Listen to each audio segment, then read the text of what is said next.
Tonight on BBC London, leasehold flats are to be banned by the government as part of a shake-up of the system. But what will that mean for the thousands of Londoners who are currently leaseholders? I'm angry. I'm really disappointed because I feel like the new legislation should also affect in a positive way those leaseholders who are already sort of trapped, essentially. We talk through the pros and cons of the changes. Also on the programme, a section of Camden High Street is to go traffic-free as part of a trial to make the area cleaner and safer for increasing numbers of visitors. For me, it's a good idea because for the tourism. It's good idea than with car very touristic. Yes. It's good for the safe and the security. And returning to the Tower of London, thousands of poppies that brought millions of visitors a decade ago to mark the end of World War II.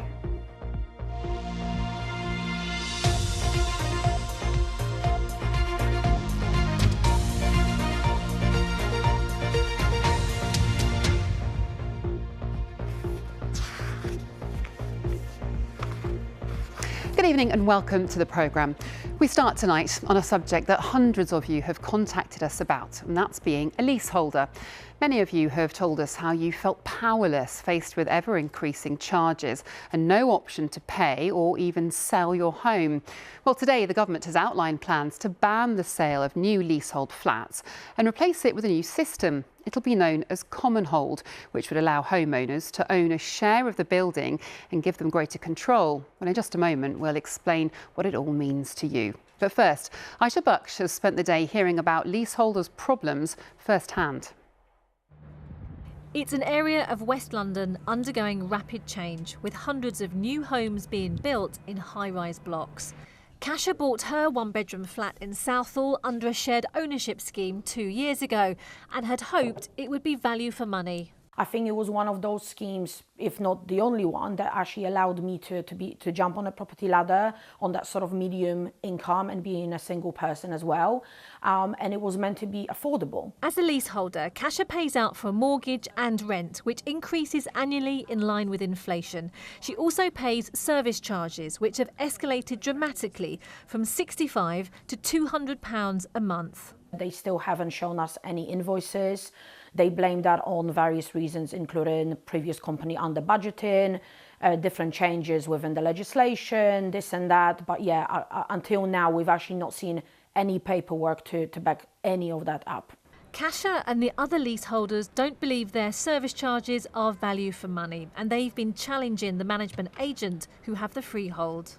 We are paying for maintenance of the block, gardening, cleaning, and a lot of those things are just never taken place, but we're still paying for it. One of the issues that we've been facing is, for example, the external window cleaning. We've been paying, for my block in particular, we've been paying £5,000 per year, and those windows have never been cleaned, and our managing agent has actually admitted to have never done it, but obviously we've paid for that service. Management agent The First Port Group told the BBC they're working hard to meet customer expectations and rectify any mistakes as soon as possible. And now the government plans to abolish leasehold for new build homes, but existing leaseholders such as Kasha fear they will be left behind. What we don't want is a two-tier system, if you like, where those left in leasehold houses don't have the rights and powers and protections they need. We've got to switch on many of those reforms that are already in statute to ensure they have that immediate relief. We're absolutely focused on doing that as quickly as possible. Then we've got to make it as easy and simple as possible to convert to Common Hold, make it attractive to do so, and then bring in that ban on new leasehold flats, so the default tenure becomes Common Hold across the system. There are new developments all over Southall, aren't they? Presumably some of them will benefit from the new legislation. Yeah, I think those new customers that will be moving into those flats, and flats, as you said, all around Southall will benefit, but it's not going to be us. How do you feel about that? I'm angry. I'm really disappointed because I feel like the new legislation should also affect in a positive way those leaseholders who are already sort of trapped, essentially. Aisha Baksh, BBC London. Well, I'm joined now by our work and money correspondent, Megan Owen, who can explain what has been unveiled. Megan, tell us more. Yeah, well, this is going to have a huge impact on the capital. There are 1.3 million leasehold properties in London, proportionately one of the highest in the UK. Now, the capital's large number of apartment blocks helps to tackle the housing shortage. But what does this system actually involve? Well, a freeholder owns the building and a leaseholder buys the right to occupy their home for a fixed amount of time. Now, Londoners living in these homes have long complained about a lack of control over communal costs and service charges. But now the government wants a total overhaul by moving to what's known as a common hold system. This will involve banning new blocks of leasehold flats, and people can take ownership of their buildings. Now, the government believes this would end unfair practices and unreasonable costs at the hands of landlords. It's a step in the right direction, according to the National Leasehold Campaign. We're really pleased about today's announcement about common hold. That's great, but fixing things for the future doesn't necessarily fix things for the past. So there is a lot of leaseholders that are worried today that they're going to be trapped in a two-tier system. But I don't believe that that's going to be the case. I think that government need to really address existing leasehold issues through the Leasehold and Freehold Reform Act. Well, there has been opposition from the association which represents freeholders. They say that leasehold is the most effective system for large buildings. It's very hard for all of the residents to get together and effectively manage a building and decide on a unilateral course of action for management of that building. So that's where freeholders come into play, because what they do is they are there for the long-term stewardship of the building, and so they will manage the building in everyone's best interests. What freeholders also bring is professional expertise in the area of insurance and especially sort of with building safety and service charge, etc. Now, common hold has been around for a while. It was actually introduced to England and Wales in 2002. But despite being popular in other parts of the world, such as Australia, New Zealand and Europe, it's never really caught on here. Some campaign groups say that that's because it's seen as less profitable for house builders than leasehold. But what we're seeing now is the biggest push from a government towards common hold, with further changes set to be outlined for current leaseholders. Thanks very much indeed. Well, don't forget to get in touch with your thoughts on this if you've been affected by being a leaseholder. The address on the screen now, hello BBC London at bbc.co.uk. Lots more to come tonight, including, as Ramadan begins, the King has allowed hundreds of Muslims to break their fast at Windsor Castle for the very first time.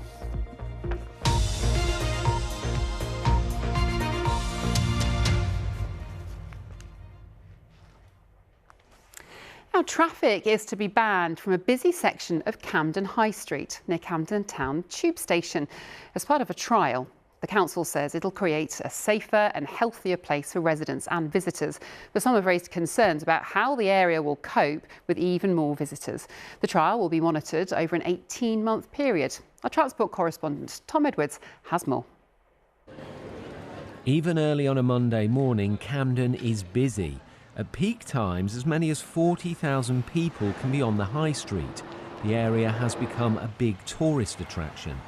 Now the council wants to ban motor vehicles and pedestrianise a large part of the street.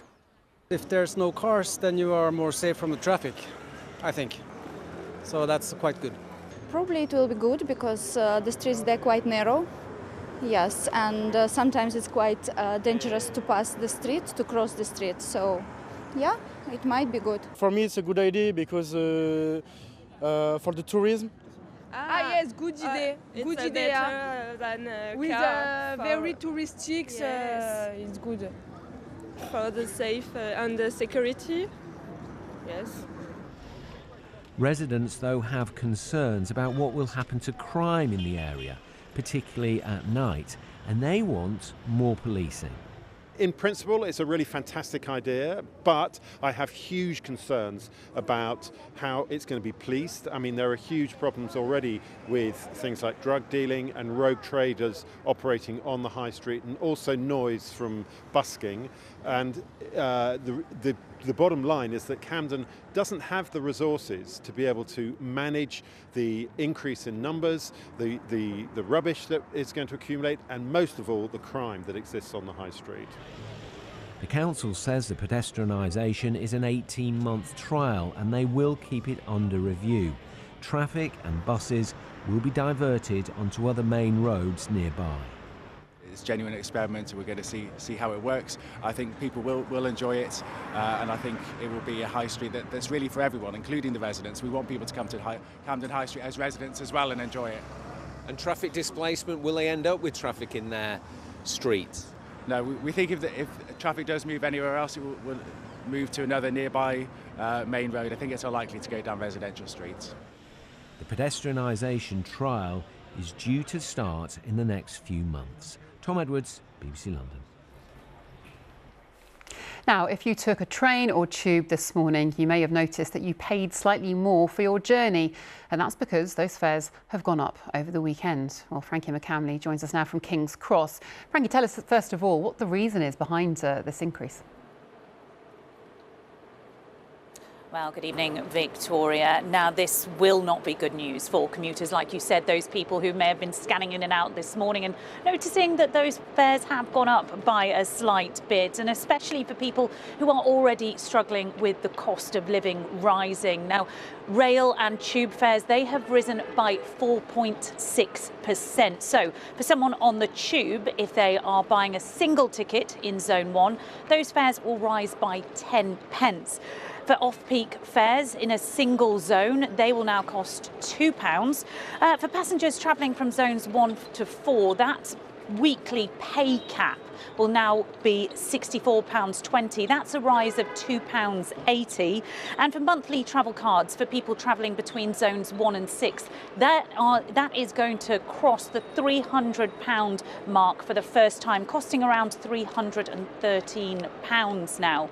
The Mayor has said when it comes to buses and the tram, those fares will be frozen, but he couldn't extend that to the tubes and the trains. It wasn't possible to freeze tube and train fares and to have the additional investment we're going to get in capital for TfL. The government's already given us a doubling of capital investment that will support the Superloop 2, that will support the Piccadilly Line trains, that will support DLR trains, that will support tram trains. Now, looking at rail fares specifically, lots of people will commute into King's Cross here or Euston, just down the road. So for a fare of someone who's buying an annual ticket from Milton Keynes into Euston, that's going to go up by around £350, crossing the £8,000 annual ticket threshold there. Some people, they do rely on those rail cards. For example, student cards, 2 Together cards, they usually cost around £30. They're going to rise by £5 too. Now, as you can imagine, campaign groups, they have criticised these increases, saying that people are being priced off the trains. They say this is just adding to pressure of households already struggling. Now, the government has said that these rail fares, they needed to go up. They've acknowledged passenger frustration, but what the government says is they have inherited a system that is not fit for purpose, and these fares are needed to invest in infrastructure like this behind me. But Victoria, for people commuting, for people travelling, especially for those feeling the pinch at the moment, this won't be good news. No, Frankie, thank you. Let's turn to some of the day's other news stories now. And 3 teenage girls have appeared at Highbury Corner Youth Court, charged with the manslaughter of a 75-year-old man last Thursday in Islington. The court heard that Freddie Rivero was pushed, shoved, kicked and punched and then died in hospital the next day. The £2.5 billion generated from the sale of Chelsea Football Club is still locked up 3 years on, despite it being committed to humanitarian aid in Ukraine, according to the organisation Redress. Roman Abramovich was forced to sell the club in 2022 after being placed under sanction by the UK government.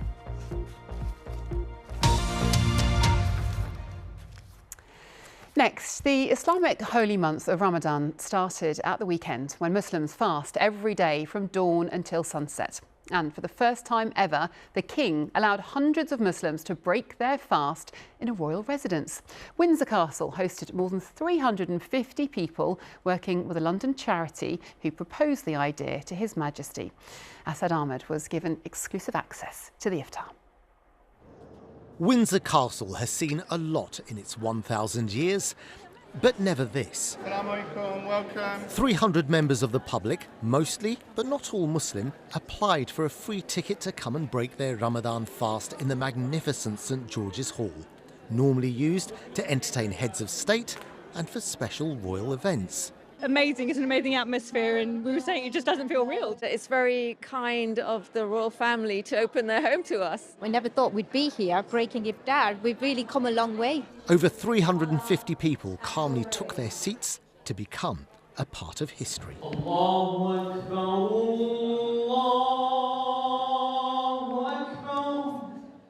The call to prayer echoed through St George's Hall and signified the time to break the fast.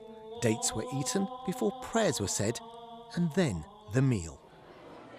To get permission to hold an iftar in a serving, functional royal residence doesn't come easily. You can't book it, you can only ask. And even then, there are weeks and months of meetings and negotiations which have to take place. And even then, the final nod has to come from the king. It's a lot of hard work. I feel the king is an excellent ambassador for this cause, and he's committed to community cohesion, to welcoming community of communities, celebrating different faith groups, and also we're incredibly grateful for his support towards the British Muslim community.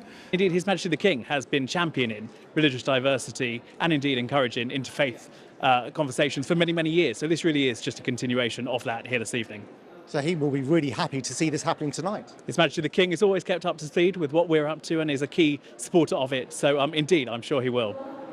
And for those who ate in His Majesty's Windsor home, it was a memory of a lifetime. I studied history at university. So to actually open my fast in Windsor Castle is not something I ever thought I would do. To mix my Muslim identity with that historical knowledge is a real privilege. I've never been to Windsor Castle before. So this is an awesome experience, first time to be here, and to do it in an Islamic way, amazing. Would you extend the same invitation to the king to come round to yours for dinner? Absolutely. You're more than welcome any day, any time. Yeah. We've got Ramadan for 30 days. You let me know when you're ready. Other iftars open to everyone, regardless of faith and background, are taking place across London in this month of Ramadan, at Shakespeare's Globe Theatre on the South Bank, at Lord's Cricket Ground, and Shepherd's Bush Market, among other places. Tickets are free, but must be booked. Asad Ahmed, BBC London, at Windsor Castle. What a venue. Now, when was the last time you fixed something that was broken? It can sometimes feel easier to throw it out and replace it rather than to take time to repair it. Today, a workshop was held for 60 school children from the boroughs of Tower Hamlets, Hackney and Islington, where they were shown practical repair skills. It's all part of London Repair Week, with more than 200 events taking place across the city. Barry Caffrey went along. A different type of classroom for these school children at the BT offices in the city today. Try and figure out on here, all your buttons should be working. They're here to try and repair some old games consoles and learn about sustainability at the same time. Anais Engelman is co-founder of Team Repair, who are behind the project. We always say we're kind of training up the next generation of sustainably minded engineers and scientists. The best way to learn science and make it interesting is to get hands-on, and taking things apart and seeing how they work is the best way to do that. And so that's why we're trying to give kids the experience we wish we had had growing up. We've been making like a circuit for because we're repairing like a console thing. And how is it going? We've just managed to make the light turn on now. And was it easy or difficult? Midway, it was a bit difficult, but we found it a bit easy. It was a little bit hard, but then we figured it out, and then it's working out. I found it a bit tricky, but I did find it really fun as well. This is very helpful for me for school, because in my school we've been learning about this topic, and it kind of gives us like a first-hand experience on like how to make more stuff more sustainable. It's more practical work. It's less, learning about it, and instead you're doing it in real time, and it gives you more skills to learn about how to put sustainability into action. Well, there is multiple reasons, because A, you're saving money like for yourself, and B, it's helping to not fuel the current global warming crisis. It feels quite nice to have more education on how to repair things and reuse and recycle instead of just chuck them out. I can hear something. Patricia Pereira is a teaching assistant who thinks days like these bring education to life for students. When we learn only the theory, it can be a bit boring, can be a bit, a lot of information, but you don't really put together. I think when you come here and you understand, practically how to connect, how to try, and the error, and the try again, I think it goes in your long memory. More than 200 events will take place across London for Repair Week. It's hoped at least some of them will inspire people to think about repairing items before replacing them. Barry Caffrey, BBC London. And there's more to come tonight, including why these guide dogs have been treated to a trip to the theatre. We'll have more later in the programme.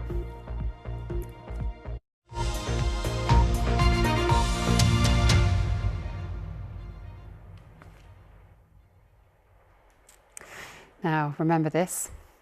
It was 10.5 years ago when hundreds of thousands of ceramic poppies were installed in the moat at the Tower of London. The attraction drew more than 5 million visitors from across the world. Well, this year, some of the poppies will be back. It's to mark 80 years since the end of the Second World War. Lakshmi Gopal can tell us more. It has 1,000 years of history standing in our capital. The Tower of London has seen monarchs come and go. It's seen society change through conflict and through peacetime. And this year, once again, it's going to host a commemoration of an important part of our nation's history. And here to tell us a little bit more about it is Brigadier Andrew Jackson, who's Governor of the Tower of London. Thank you for joining us, Andrew. First of all, just remind people who will be familiar with the poppies that they've seen here, the ceramic poppies, just remind us of the symbolism of that. Yeah, so in 2014, people will be familiar with the poppies that were planted in the moat of the Tower of London. There were 800 and more thousands of them. It was there as a large-scale installation to symbolise that vast loss of life in the First World War, and it had such a national impact. This year, we're bringing back something that's a little different. It's smaller in scale with a slightly different purpose. And it's going to look slightly different as well, isn't it? People will be probably remembering where we saw them draped outside, but it's going to be located differently. Yeah, this time we're using a much smaller number of poppies, only around 30,000, which are the original poppies. They've been on tour around the country and they're now owned by the Imperial War Museum. So they're going to be loaned to us and we're going to install them inside the walls of the Tower of London. So this time it'll be a smaller, more intimate display, reflecting on the impact of war on people and on places, not least the Tower of London and London as a whole. And of course, it's a significant anniversary that we're commemorating this year. It's a really significant anniversary. It's the 80th anniversary of the end of the Second World War. This is probably the last time when we'll be able to share the memories of veterans who lived through those years.